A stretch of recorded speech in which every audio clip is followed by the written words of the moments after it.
Maze ndashimire kuko mwadutabaye kandi mudukomeje kudutabara muri iri shyano twagushije kuko iri ni ishyano. Munyemerere rero komeza mu Cyongereza kuko uyu mwana yagiraga network itarimo Abanyarwanda gusa, harimo n'abanyamahanga n'abandi batumva Ikinyarwanda. Rero nagira ngo mvuge mu Cyongereza kugira ngo na bagenzi be bumve. Murakoze. Olga Kairangwa, the firstborn of 3 other siblings. She's the firstborn. She was born here in Kigali. Growing up, her dad got sick for a very long time, but eventually passed on when they were very, very young. And just like any other single mother, I brought them up. And we made sure, even when their dad was still alive, we made sure that they went to the best schools that there were in this country. They studied well. They were competent girls and boys. And Olga continued for her university. She went to China. She graduated with a distinction. And it was very easy for her to get a job because with her character and grades, when she got here, she immediately got a job with tech experts.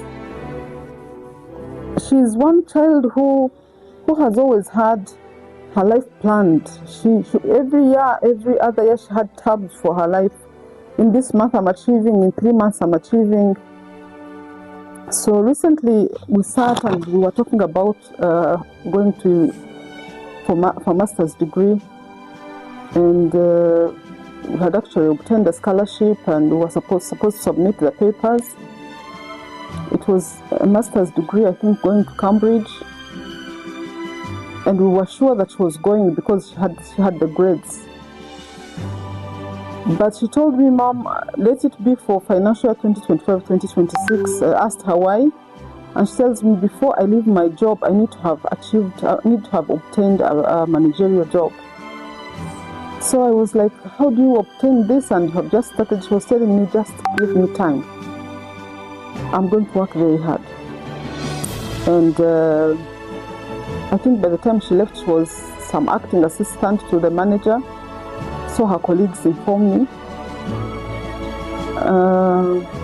So yeah, that was Olga. Very planned, very dedicated, very caring to her siblings.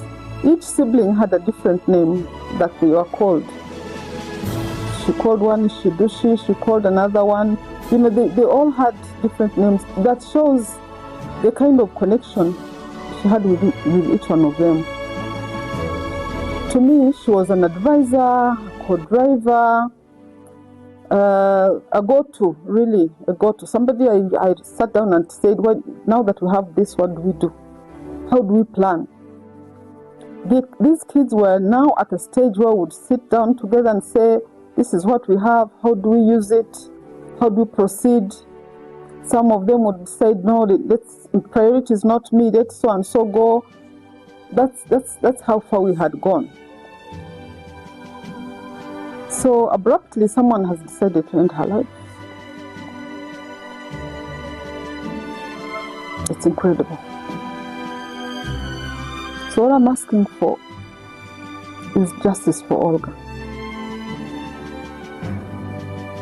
What I'm really requesting for is justice for Olga. Justice for Olga. Somebody has ended her life. Normally, this is a right that nobody should be taken away from anybody. This person has not committed a crime against me alone.